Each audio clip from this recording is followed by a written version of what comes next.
Good morning student. आज हम पढ़ेंगे सेकंड चैप्टर बचपन।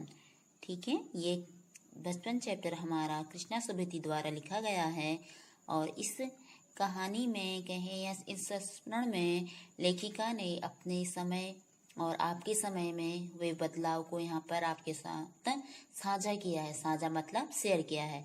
तो आइए आज हम कृष्णा सुभेदी के समय और अपने समय के अंतर को यहाँ पर पढ़कर समझते हैं। ठीक है, मैं तुम्हें अपने बचपन की ओर ले जाऊंगी। मैं तुमसे कुछ इतनी बड़ी हूँ कि तुम्हारी दादी भी हो सकती हूँ, तुम्हारी नानी भी, बुआ भी, बड़ी मौसी भी। परिवार में मुझे सब लोग जीजी कहकर ही पुकारते हैं। इसमें कृष्णा सुभेदी बताती है कि मैं तुम्हें कहाँ ले चलती हूँ, अपने बचपन की ओर को ले चलती हूँ। मैं तुमसे इतनी बड़ी हूँ कि तुम्हारे शायद जो तुम्हारे घर में दादी हैं उनके साथ की मैं हो सकती हूँ, या तुम्हारे घर में जो नानी है मैं उनके साथ की भी हो सकती हूँ। ठीक है, तुम्हारी अगर उनके साथ की नहीं हुई तो मैं तुम्हारे बुआ के साथ की या मौसी के साथ की तो पक्का होंगी। उनका मानना है कि मैं तुम्हारे परिवार में जो सबसे बड़े लोग हैं उनके बराबर की मेरी और उनकी एज सेम होगी। ठीक है, और ये बताती है कि मुझे मेरे परिवार में सब लोग मुझे क्या कहते हैं, जीजी। ठीक है, हाँ, मैं इन दिनों कुछ बड़ा बड़ा यानी उम्र में सयाना महसूस करने लगी हूँ। शायद इसलिए कि पिछली शताब्दी में पैदा हुई थी। मेरे पहनने ओढ़ने में भी काफ़ी बदलाव आए हैं। पहले मैं रंग बिरंगे कपड़े पहनती रही हूँ, नीला, जामुनी, ग्रे, काला, चॉकलेटी। अब मन कुछ ऐसा करता है कि सफ़ेद पहनो, गहरे नहीं, हल्के रंग। मैंने पिछले दशकों में तरह तरह की पोशाकें पहनी हैं। पहले फ्रॉक, फिर निक्कर, वॉकर, स्कर्ट, लहंगे, घाघरे और सब चूड़ीदार और घेरदार कुर्ते। इसमें लेखिका बताती है कि क्या है, अब मुझे लगने लगा है कि हाँ मैं सयानी हो चुकी हूँ। मुझे ऐसा एहसास होने लगा है, सयानी मतलब बड़ापन मुझ में आने लगा है। ऐसा कैसे लग रहा है उन्हें, शायद उन्हें अपने पहनावे के उससे ऐसा लग रहा है। और उनका मानना है कि मैं इसलिए मुझे ऐसा लग रहा है कि मैं पिछली शताब्दी मतलब जैसे 18वीं शताब्दी, 19वीं शताब्दी होता है ना, शताब्दी चेंज हो रही है, 20वीं शताब्दी। तो ये कह रही है कि मैं पिछली शताब्दी में हुई थी, इसलिए मुझे ऐसा लग रहा है कि अब शताब्दी चेंज हो चुकी है। शताब्दी का अर्थ होता है 100 वर्षों का समय। 100 वर्ष यानी कि मैं पिछले जो 100 वर्ष थे उसमें पैदा हुई थी, और आप अभी नए जो नया 100 वर्ष वाला समय स्टार्ट हुआ है उसमें पैदा हुए हैं। इसलिए मुझे ऐसा लगता है कि अब मैं बूढ़ी हो चुकी हूँ। सयानी का मतलब क्या है, मैं थोड़ा सा बुढ़ापापन महसूस करने लगी हूँ। और साथ ही साथ क्या है, मेरे पहनने और ओढ़ने में भी बहुत फर्क आ गया है। पहले मैं क्या करती थी, तरह तरह की पोशाकें पहना करती थी और गहरे रंग पहना करती थी, लेकिन अब मुझे क्या है, सादा पहनना पसंद है। मतलब जिसमें हल्के रंग हो, ऐसे रंग पहनने में मुझे अच्छा लगता है, शांति मिलती है।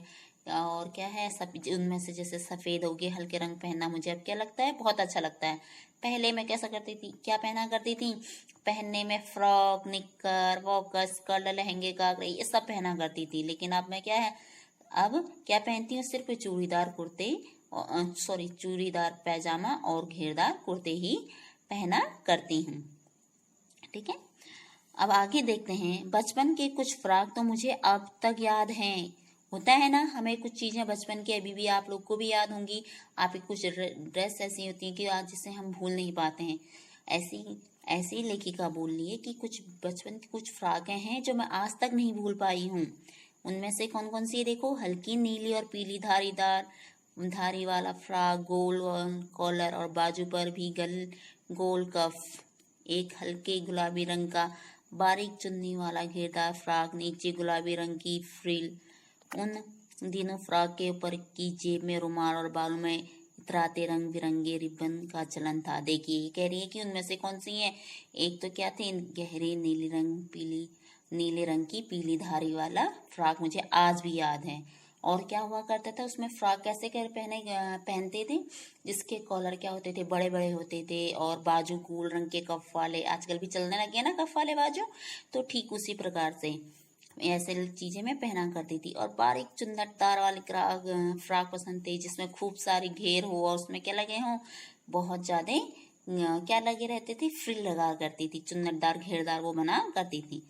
और क्या था, हर टाइम पे फैशन चेंज होता है। जैसे कह रही है कि उसमें हमारे टाइम पे फ्रॉक का कैसा फैशन था, फ्रॉक के ऊपर की जेब में रुमाल, फ्रॉक के ऊपर पहले जेब हुआ करती थी। आजकल किसी भी फ्रॉक में आपने जेब देखी? अगर होगी तो सब कहेंगे अरे कैसी फ्रॉक पहन के आ गई। अगर ऐसा कोई बच्चा पहन के आ गया ना, तो उसकी सारे बच्चे हम लोग मजाक बनाने लगते थे, यार ये देखो आउट ऑफ फैशन पहन दिया, से पता भी नहीं कि क्या चल रहा है क्या नहीं चल रहा है। ठीक है, लेकिन उस समय क्या था, जो बचपन, जो कृष्णा सुवेदी का बचपन है, उसमें ये फैशन था कि फ्रॉक के ऊपर जेब हुआ करती थी और उसमें क्या टांका करते थे, रुमाल। और बालों पे क्या रहते थे, इतराते रंग बिरंगे रिबन्स। आजकल तो हम बैंड यूज करते हैं, अलग अलग स्टाइलिश चोटी यूज कर बनाते हैं, तो लेकिन उसमें ऐसा कुछ नहीं था। उसमें क्या करते थे कि क्या है, रंग बिरंगे रिबन पहना करते थे।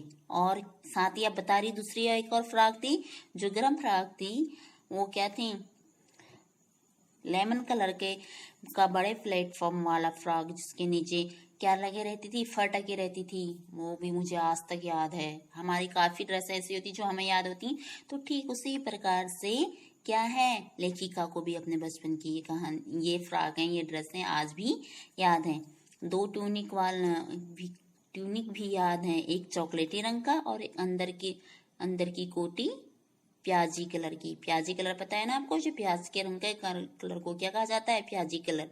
दूसरा ग्रे, और उसके साथ कैसी कोटी थी, सफेद कोटी। देखो कलर मैचिंग तो बहुत सुंदर है भाई, देखो मानना पड़ेगा ना मैम का, कृष्णा सुवेदी का। तो कह रही कि मुझे ऐसी ड्रेसें आज भी याद हैं जो मैं भुलाई जाती हैं मुझसे। चलो ठीक है, नेक्स्ट इसका आगे, नेक्स्ट कहानी, नेक्स्ट संस्मरण अगले वाले वीडियो में हम पढ़ेंगे। ठीक है बेटा, थैंक यू।